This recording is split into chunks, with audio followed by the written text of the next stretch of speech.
Welcome to Master Joe Tech Lab.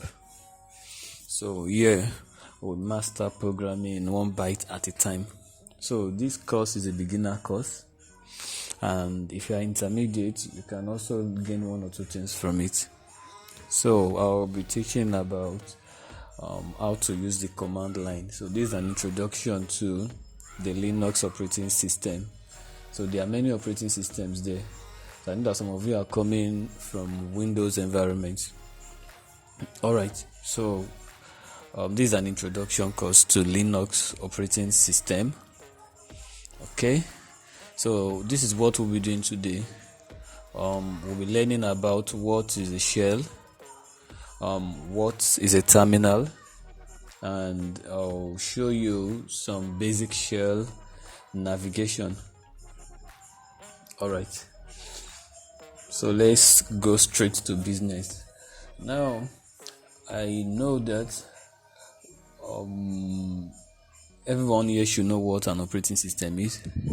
So for Linux, there are different Linux distributions. As you can see on the screen, we have the MX Linux, Manjaro, Linux Mint, Ubuntu, which we'll be using for most of our tutorials. Then the Debian, Fedora, and so on. Now this diagram you can see on your left shows the Linux architecture. So we can see we have the hardware, we have the kernel, we have the shell, we have applications and utility. So everyone knows what the hardware is. So that's like your CPU and so on, your RAM, as in this context. Alright, so the kernel is built on the hardware, so it is like the brain of the operating system. So it manages the hardware and serves as the bridge between the software and the hardware. So that is the kernel. Is a connection between the hardware and the software. So just think of it as the conductor of an orchestra coordinating different parts of your computer. So the shell is the interface where you interact with your computer. So in the shell, you send the command. So what the shell does is that it takes commands and communicates with the kernel to execute them. So the shell is the interface where you can see, I will be showing you in a very short time. So it takes command from you and sends to the kernel to execute. So it's just imagine the shell as a translator between you and the computer. So it turns your commands into actions. So the shell takes in your commands and sends to the kernel. Okay. So now what are utilities? Utilities are small specialized programs that assist with various tasks. For example, if I want to copy and paste a file, that is made possible by an utility program. Copying and pasting, deleting, all those little tasks that you do on your computer. So they are made possible by utilities. So they are small specialized programs assisting with various tasks. Also, what is an application? An application is a program designed to perform specific tasks for the user. Okay, example of application like your Microsoft Word, like your editing software, like your graphics software. So those are applications. Like your recording software, that's an application. So they perform specific tasks for the user. Now, as I said about the shell, that it takes command from the keyboard and gives them to the operating system to perform. Alright, so that is all I will say about about shell. Okay.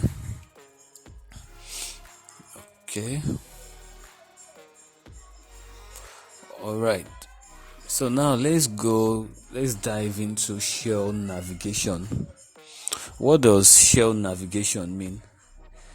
Shell navigation refers to the process of moving around and interacting with your computer file system using the commands in the command line interface. Now, I forgot to say something. Before Microsoft Windows, Microsoft Word, Microsoft actually came, the way the programmers or computer users interact with their computer is through the command line interface. So we have the graphical user interface and the command line interface. Graphical user interface is the interface that you can see. It's in form of pictures. You can see, then use your mouse to move about. You can click and do a lot of things. While the command line interface takes a text-based input, so you type. Okay, let me show you an example here. So this is a command line interface. You can only take text. This is a command line interface. Okay. So this is a command line interface. It can only take text. Now this is graphical user interface. Can you see it? This is graphical user interface. I interact with it based on pictures, while this is a command line interface. All right. So as I was saying, all right. So in the command line interface, we give instructions to the computer in a language it understands. Now, in the command line interface, most commands work like this: the command, the options, and the argument. Just put that at the back of your mind: the command, the options, and the arguments. All right. So in this lesson, we'll be talking about the three basic commands in shell navigation. That is the PWD, the CD, and LS. PWD means print working directory. CD means change directory. And LS means list files and directories. All right. Now, let's quickly go back to our terminal. So this interface you are seeing on the screen is called a terminal. Did I explain what a terminal is? Okay, let's go back. Okay, so I told you that a terminal, this is a program that opens a window and lets you interact with the shell. So this is a terminal here. Alright, so now I'm in the terminal. So the LS is used to list files and directory. So every of our commands will follow this pattern: the command, options, and argument. Now let's use the ls command without any option. If I go to my terminal and write ls and I press enter, now it's going to list all the files and directories in this particular folder that I am. Now before that, PWD is used to show present working directory. PWD, present working directory. It means the folder that I am in right now. I'm actually using git bash. I'm using git bash because I'm in a Windows environment. I'm using git bash. but from the subsequent lessons I'll be using Ubuntu operating system, so I had to download Git Bash so that I can interact with my Windows as if that's with Linux commands on my Windows. Alright, pwd is it will show which directory I am in right now. pwd present working directory. If I press enter, so this is showing that I am inside this directory, users/user directory. So that's pwd present working directory. Like, see, if I go to my Windows normally, okay, local disk, this is users and user. So can you see, if you look up here, you'll see this file path user, this is directory that I am in. So in my command line I can actually access this directory too, users, user. That is where we are right now. To be sure, we can use ls to list the files and folders in that directory. Can you see we have app data, application data, contacts, cookies, desktop, documents, downloads. Now let's see if it's the same with our graphical user interface. Now see, we have my documents, we have downloads, we have contacts, we have desktops. Let's see if we can see contact on our command line. Can you see? This is contact, this is contacts, this is desktop, this is documents, this is downloads. So the same with what we have on our graphical user interface. Alright, so that's the function of pwd, show you the directory that you are. ls lists all the files and folders in that directory. Now that was using ls without any option. That's using ls without any options. So now there are different options for using ls. So if you use ls dash l, so what it will show the directories and files in long format. Let's see what that means. So I can show my directories and files in long format by saying ls space dash l. Once I do that, can you see it lists all the directories, it lists all the files, and it shows some additional informations about them. So can you see let's go back there. If you see drwxr so this one is showing the file permission. R means read, W means write, X means execute. In our subsequent lessons we'll talk about file permissions also. Then it gives other informations like the date it was created and so on. So let's clear our screen with CLEAR. We can use this to clear our screen. So that is using dash L with our ls. Now let's see what the dash A stands for. The dash A stands when you include ls, when you say ls dash A, it lists all the hidden files. So the option A lists all the hidden file. Let me press enter. Now look at these files that start with dot. Look at this one, dot bash history. So those are hidden files which normally you might not see on your graphical user interface. So files that are hidden are listed by using ls-a. Alright, so there is dash h, there is dash r. Now let's try ls-h. ls-h, it shows your files in human readable language.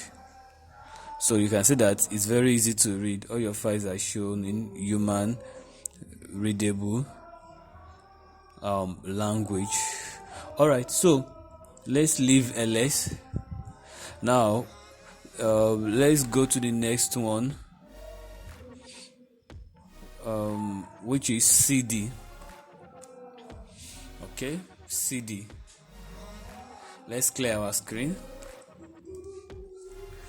So cd means change directory. So if I want to move from one directory to another, like I demonstrated before, I can move into contact directory, I can come back, I can go into downloads directory and come back. So we can do that on the command line also. So cd means change directory. So as I said before, our commands follow this principle: commands, options, and arguments. Change directory. So we can, this is the command here, cd and the directory name. Okay, this is how we use cd command. First, you can use ls to know the directories that are in this, the folders that are in these directories. Alright, so now let's go into our documents. Let's go into our documents folder. I can use cd documents.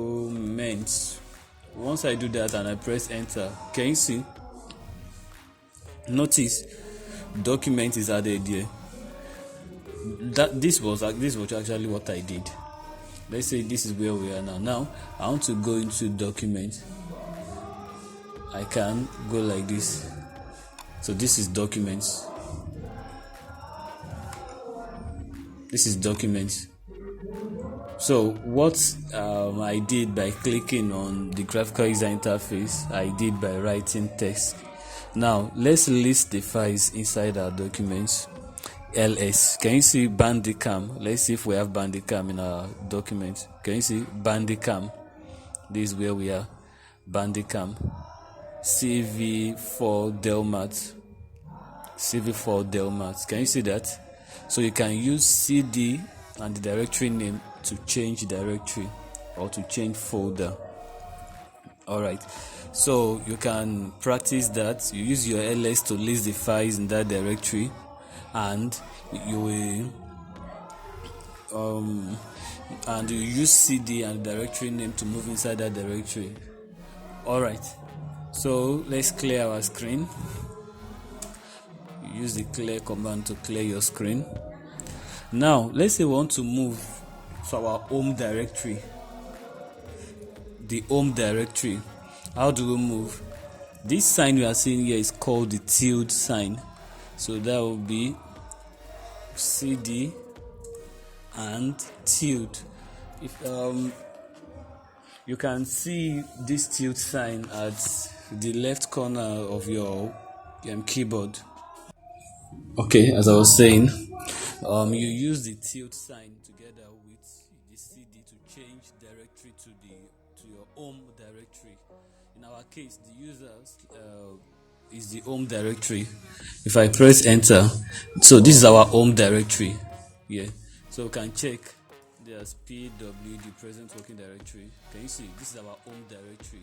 So we moved from documents to this directory. So cd together with the tilde sign changes our current directory to the user's home directory. Okay, let's do some more. ls, list all the directories. Okay, let's go back to our documents. Okay, instead of typing, you can use your arrow keys to check your previous commands. That's your arrow key. When you press your arrow key up, you can see your previous commands. Can you see that? Arrow down, arrow up. So this was our previous command. Let's go back to our documents.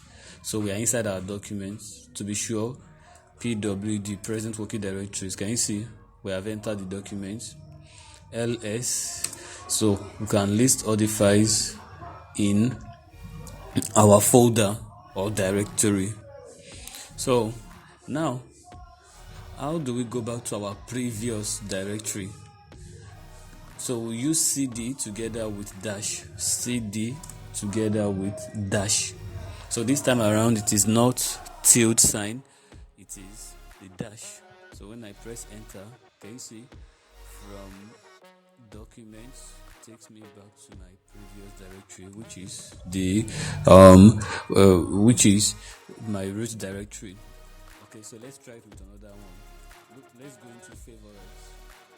Alright, cd into favorites. Okay, enter. So now I am inside the favorites. So let's clear the screen so that you can see what I'm doing. Okay, now I'm inside the favorite folder to be sure. PWD. Can you see it? Favorites. You can see it at this place also. Okay, now let's list the files inside our favorite directory. Okay, these are the files in the favorite directory.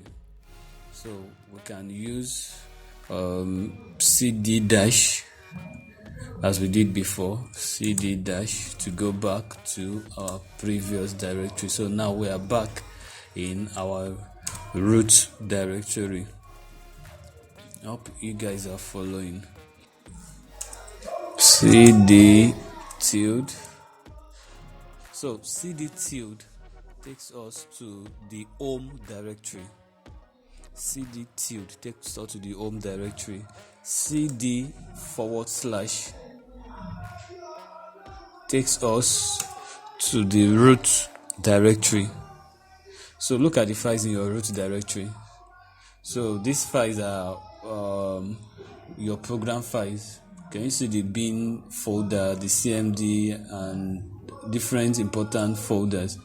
So the files that are there are actually program files. That's in your root folder. So be careful what you do in your root folder. So that cd / takes you to the root folder. Then cd and tilde takes you to your home directory. Can you see the home directory? So this directory is different from this. Okay, I hope you got that. So let's clear our screen. So that's cd / okay. Now what about some directories that have spaces? Okay, now look at this directory, for example, my documents. There's a space between my and documents. If I just type cd my documents, we see what it will show. Can you see it has too many arguments? So how do we solve this problem? You can solve the problem by putting that directory that has space in quotes. So once you put them in double quotes, and you press enter, it will change into that directory. Can you see that? So once there is space in the name of your folder, you enclose it in double quotes. All right. So let's go to the next one. Okay, so that is basically all about shell navigation. Yeah, the more you use, the more you begin to understand. So you have to just practice these commands and use it to navigate your system. So what have we done so far? At the beginning of this lesson, so we learned about the Linux architecture. That's the shell and the kernel. And I told you what a shell is. It is a program that takes commands from the keyboard and gives them to the operating system. So this is our shell. So we also learned about what a terminal is. Okay, so this windows that you are saying that opens, so that is the terminal. So this is our terminal. So the program that takes all these instructions from the terminal is called a shell. I hope you got that. So the shell takes commands that you put into the terminal. The shell takes the command that you put into the terminal. All right. Okay, so and we talked about that most of our commands work like this. The command, options, and arguments. So you can, for some commands they don't have options. For some commands they have options and they have arguments. And also we talked about the three basic commands. That's pwd, that's print working directory, cd, change directory, and ls, list files and directories. Thank you very much. This is our first video.